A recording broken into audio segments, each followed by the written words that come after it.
Pour moi, la lecture est la seule manière de rentrer dans la tête de quelqu'un. Franchement.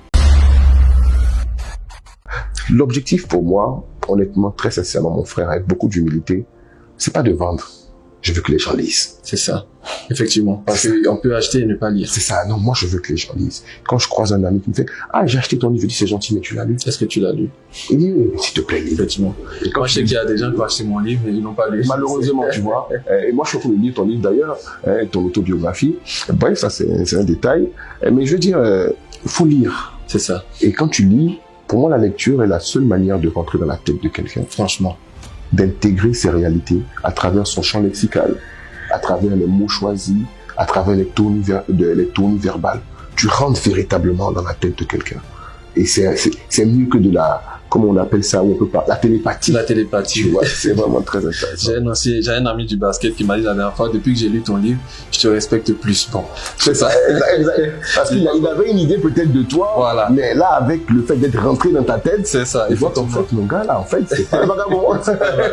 C'est ça. Quelqu'un qui en a. Qui a du contenu. D'accord. Alors, est-ce que je pourrais dire, pour en venir, par exemple, à ce majeur événement qui est en train de qui pointe son nez, puisque c'est en début du mois de juillet. Donc, je rappelle que c'est le CIF, le Salon africain de l'entrepreneuriat du 6 au 7 au Sofitel, au Côte d'Ivoire. Est-ce que c'est cet amour? Comment tu as l'idée de créer un salon? Comment te vient cette idée-là? D'accord. Écoute, ce qu'il faut savoir avant, c'est que il y a 7 ans. Oui, puisque c'est la 7.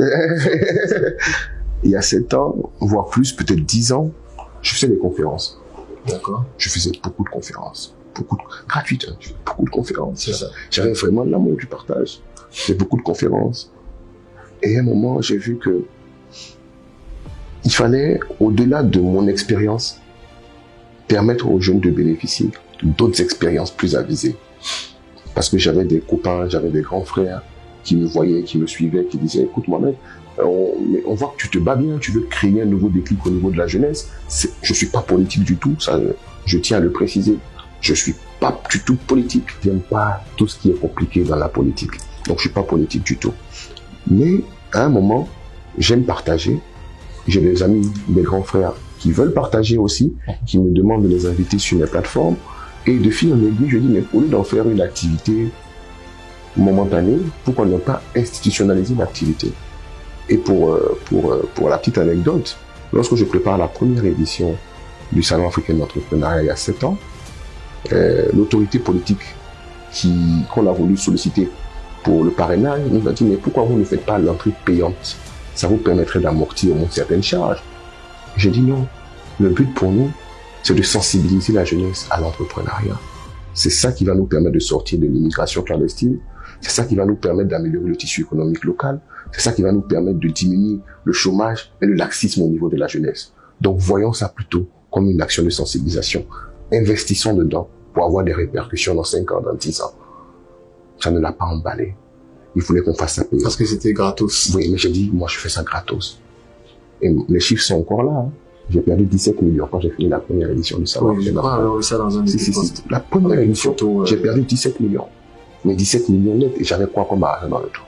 17 millions, même actuellement, c'est beaucoup. Oui, c'est voilà, je veux dire, donc, à plus forte raison, quand j'avais encore moins de ressources, j'ai perdu 17 plaques. C'était compliqué. Mais ça m'a pas empêché de faire la deuxième édition. La troisième. C'est à la 4e édition qu'on a commencé à monter. C'est ce que vous avez demandé? Oui, à rentabiliser. Si, à la 4e. Un jour, on reçoit un appel de la BOAD qu'on sollicitait chaque année, mais qui nous a jamais donné de réponse.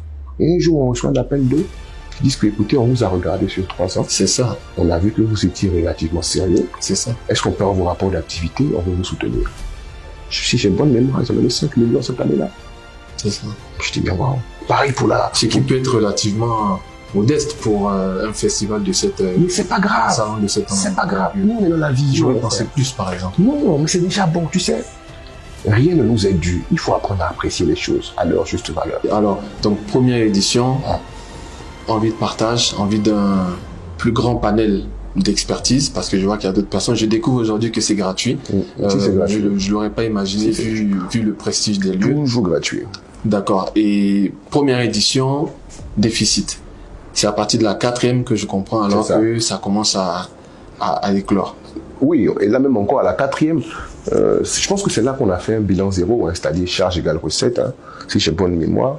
C'est la 4e, hein, ouais, c'est ça. 4e, on a fait charge égale, on a fait un bilan zéro, donc on n'était pas endetté. C'est ça. Sinon, avant, on a eu des dettes. Alors, est-ce que le 4e, vous l'avez isolé ou alors est-ce qu'il a remboursé les 17 millions du... Non, on n'a pas encore amorti les 17 millions. Ah oui, non, c'est édition, non, pas du tout. Mais il aurait été pertinent de cumuler ça. De cumuler, justement, pour voir à partir du... Mais c'est pas maintenant, alors. C'est qu'on va se donner du temps, on va donner du temps. Parce qu'à chaque fois, on upgrade.